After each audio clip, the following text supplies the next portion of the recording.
Hey folks, it's Cindy here at Little House Homestead, and today I'm going to be planting some pine trees. I know it's been a while since any of you have seen me around, but it's been a rough couple of weeks and things are starting to normalize again a little bit. And I've got my son coming this weekend, tomorrow. I'm excited. My grandson, his girlfriend, and her kids. So I'll be able to get some videos in with a whole bunch of 2- and 3-year-olds. So I'm really excited about that. My dad is coming, my sister's coming. They'll be here on Sunday. So we're gonna have a lot going on here, and I'll be able to give you an update. I've got my upper kitchen cabinets coming in. Those will be here on the 18th. And so we're really just starting to get some movement going since winter's been going on. And as you can see, it's still overcast and cloudy, and I'm wearing a sweatshirt and it's not cold because I looked outside to get dressed. But today we're planting pine trees. A good source for trees is Musser Forest, and this is the pine trees that I got. Oh, pull one out of here. Bring it over here.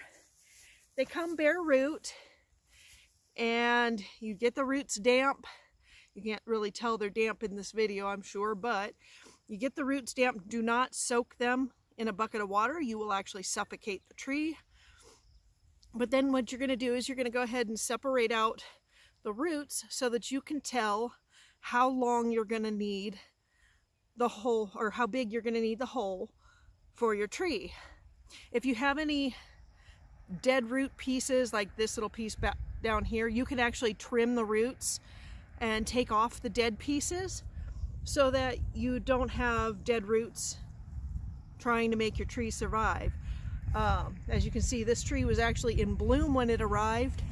It's a little bit damaged because FedEx and their wisdom of shipping, the box came totally and completely smashed. So that's the only thing about ordering trees that I would be wary of, is the shipping. But Musser Forest provides really healthy trees, really inexpensive, and I will put the link to their website in the description box, so that if you want trees, like I planted already 15 oak trees and 6 cherry trees. And this is the last of the trees that I have to go down the fence line to start creating a windbreak. So we'll be out here, even though it's been raining. This ground is hard as heck. So we want to get a good deep hole, because you want those roots to have plenty of room to expand, because you don't want your roots all bunched up down in the bottom of the hole, because it's not healthy for the tree. It's going to rain tomorrow, so I won't give them as much water today as I normally would with a transplanted tree, because I don't want them to drown tomorrow. And as you can see, the dirt here is partly damp and it's still rock hard.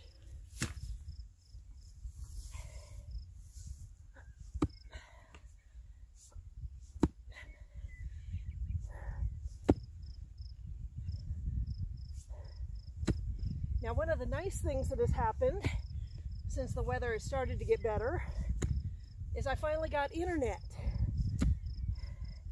So hopefully, since the camera is charging right now, this will be the last video done on my cell phone.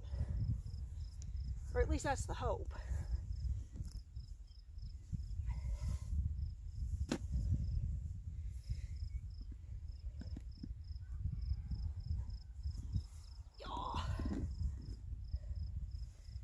Some from the other side.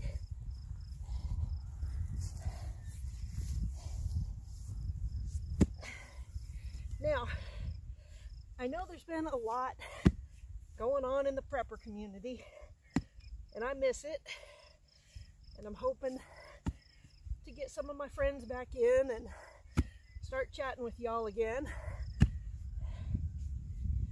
because I miss y'all. And I'm hoping that the community can find some healing, because there's so much going on in the community that really needs to heal.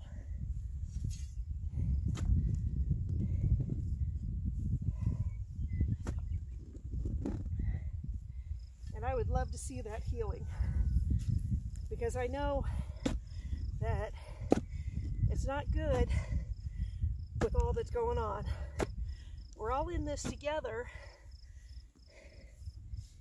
and we rely on each other when all this stuff goes on. And we need to get back to that.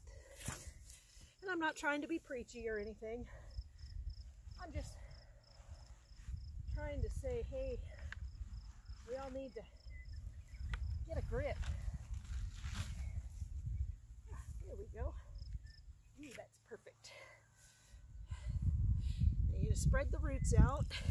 And I don't know if you can even still see me, but now what you do is, I'm going to take a clump with grass on it, because you want a mound underneath the roots. So you put the little mound so that the roots flow down over the mound in there, to kind of give it that ability to start creating its own depth. Oh, look at that. I found a snake egg. I'm going to throw that out there, because the only snakes I got is rattlesnakes, so it can go on the road.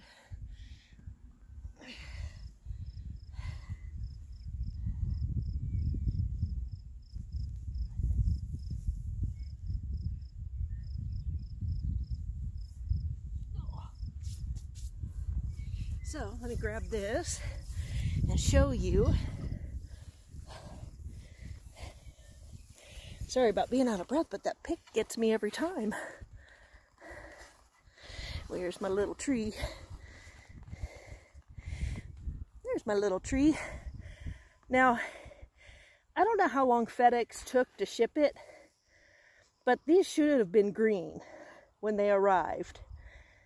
And so I'm thinking FedEx may have taken a little long, so I'm hoping the plants aren't too damaged. And as you can see, I've got a nice base in here, and then I'll take this extra dirt and I'll create a well for the tree to hold some water when it rains. This soil holds water pretty well, so I'm not super worried. And as you can see, I've got a fence project to work on before I get livestock. However, that's not my primary concern at the moment, because I don't have livestock at the moment. Ay, ay, ay. I've been so busy doing insulation. I have the ceiling insulation almost done now. But all the projects that I've been doing have been very sedentary, because it was winter and I feel it. So with my knee injuries and all the other injuries I have, I feel it a bit more, although I did cut off my hair, so that's better. I'm not snagging on stuff anymore when I work. I think I cut it because I accidentally stapled myself to the ceiling. Funny story. I was stapling up insulation and I caught the very end of my braid and stapled myself to the insulation, and went to get up and ended up falling back down. So that was a whole lot of fun, as you can imagine. And words were said, and I admit it. But it's great that it's finally spring. I know it's late, but it's Montana, so it's finally spring here.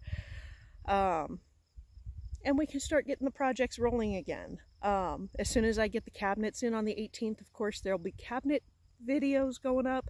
It's just the upper cabinets that are coming. And then 2 months later, the lower cabinets come. And then my grandkids will be here starting tomorrow. So that's going to be a lot of fun. 2 and 3-year-olds, 2 3-year-olds and 1 2-year-old. And oh, sorry about that. I thought I turned off the notifications.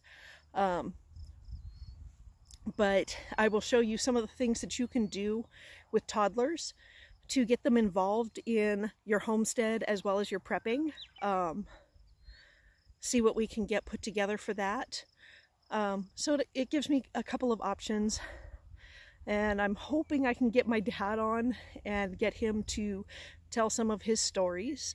My dad is a great storyteller, and he makes up these stories that are just absolutely crazy. And it's something that I think you guys would find funny. Anyways, I want to thank you guys for watching today. I know it was a bit of a longer video, but I haven't been up and about recently. I am asking that you guys keep Christy in your prayers. She's having a really hard time right now.